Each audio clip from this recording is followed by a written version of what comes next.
नमस्कार। सफलता की कहानी सफल व्यक्ति की जुबानी में मैं अनुराग उपाध्याय आपका हार्दिक स्वागत करता हूं। दोस्तों, आज हमारे साथ कार्यक्रम में मौजूद हैं बाबूलाल जी, जिन्होंने प्राध्यापक भर्ती परीक्षा वर्ष 2018 विषय इतिहास में पूरे राजस्थान के अंदर 44वीं रैंक हासिल की। वहीं इस रैंक के बाद इनका परिवार जहां गौरवान्वित महसूस कर रहा है, वहीं इनके गुरुजन और इनके जो रिश्तेदार हैं वो भी अपने आप को गौरवान्वित महसूस कर रहे हैं। तो सबसे पहले तो बहुत बहुत शुभकामनाएं बाबूलाल जी आपको। धन्यवाद। बाबूलाल जी, जानना चाहूंगा किस तरीके से एक कार्य योजना बनाई, तैयारी शुरू की कि आपने इस लक्ष्य को हासिल किया, हमारे दर्शकों को बताइए प्लीज। प्राध्यापक भर्ती 2018 के लिए मैं इस आश्रम से नवंबर 2018 में जुड़ा। पहले मैं इस आश्रम से अप्रैल 2018 में भी जुड़ गया था। सेकंड ग्रेड एग्ज़ाम देने के बाद तुरंत मैंने यहाँ पर फर्स्ट ग्रेड बैच ज्वाइन किया इतिहास का। तो उसके बाद में जो आश्रम का शेड्यूल था, उस शेड्यूल को मैंने लगातार एग्ज़ाम हुआ तब तक फॉलो किया, जिसके कारण मुझे ये सफलता मिली और मैं आज इस मुकाम पर हूँ। बिल्कुल, एक लंबा जो स्ट्रगल होता है किसी भी लक्ष्य को हासिल करने के लिए, देखिए लक्ष्य आसानी से नहीं मिलता है।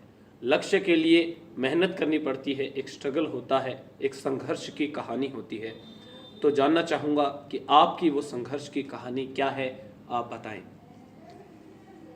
मैंने 2008 में 10वीं सप्लीमेंट्री से पास की, 43% बने थे मेरे। उसके बाद में 2010 में मैंने 12वीं करने के बाद में कंपटीशन के मैदान में मैं उतर गया। कंपटीशन में मैंने काफ़ी सारे एग्ज़ाम दिए। उसमें 5 बार पुलिस का दिया, 2 बार जेल प्रहरी का दिया, 3 बार पटवारी का दिया, 2 बार रेलवे के दिया। इसके अलावा बहुत सारे एग्ज़ाम दिए और मैं उसमें असफल हुआ। और 2013 में मैंने बीएड करने के बाद में 2015 में एमए कर ली और बीएड करने के बाद में मैं शिक्षक पेशे में उतर गया और मैंने 2 बार रीट का एग्ज़ाम दिया, 2 बार सेकंड ग्रेड का एग्ज़ाम दिया और दूसरी बार प्राध्यापक का पेपर दिया, जिसमें दूसरी बार सफल हुआ। पहले मैं असफल ही रहा। बिल्कुल बाबूलाल जी, लगातार आपने इतने एग्ज़ाम दिए, इतनी परीक्षाएं दी और सबसे बड़ी चीज़ थी कि इतनी परीक्षाओं में विफल होने के बाद भी आप निराश नहीं हुए, निरंतर उस पथ पर चलते रहे जिससे कि आपको लक्ष्य हासिल हो। जानना चाहूँगा कि आपके पिताजी क्या करते हैं बाबूलाल जी? मेरे पिताजी श्री मोहनगढ़ में बेलदार की पोस्ट पर कार्यरत थे, जो अभी 3 महीने पहले ही रिटायर हुए। शुभ नाम आपके पिताजी का? श्री भैराराम जी जाखड़। श्री भैराराम जी जाखड़ है आपके पिताजी का नाम। साथ में जानना चाहूँगा, एक पारिवारिक सहयोग हमें मिला। परिवार का सहयोग तो बिल्कुल डेफिनेटली हमें मिलता ही है, वो ढाल की तरह हर समस्या के अंदर हमारे साथ रहते हैं। वहीं इस पूरी सफलता के अंदर किनका महत्वपूर्ण योगदान रहा जिनका आप धन्यवाद देना चाहते हैं?